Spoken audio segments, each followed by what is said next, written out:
akarivura ndokuyenda asina kurivara. Jehova ndivarirewo suore urombo handizivi kuti ndiani akarivura ndokuyenda asina kurivara.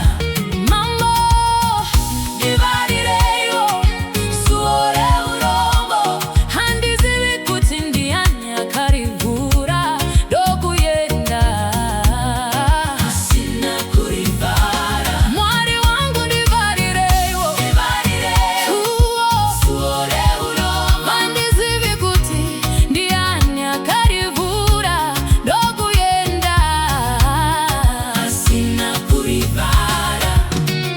Ndinochema nemisozi pamberi penyu Baba, upenyu hwangu uzere nekutambura kwega kwega. Kuva ndiri mudiki ndinongorwa hondo ino, asi nhasi ndauya kwamuri mimi mutsvene.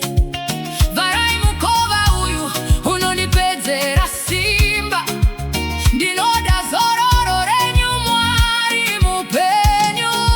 Jehova ndivarirewo suore urombo handizivi kuti ndiani akarivura ndokuyenda asina kurivara. Jehova ndivarirewo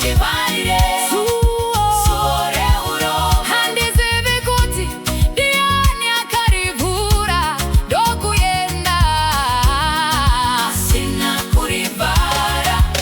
Chishamiso changu chiri mumaoko enyu, ndatadza kurara nekuda kwekufunga. Zuo rino riri kuramba rakashama, rinounza mhepo dzematambudziko ega ega. Pindirai Jehova, pindirai mambo wangu, bvisai mutoro uyu unorema pamapfudzi angu.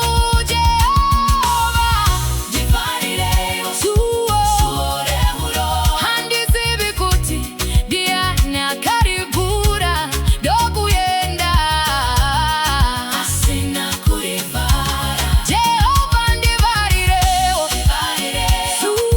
suore urombo handizivi kuti ndiani akarivura ndokuyenda asina kurivara.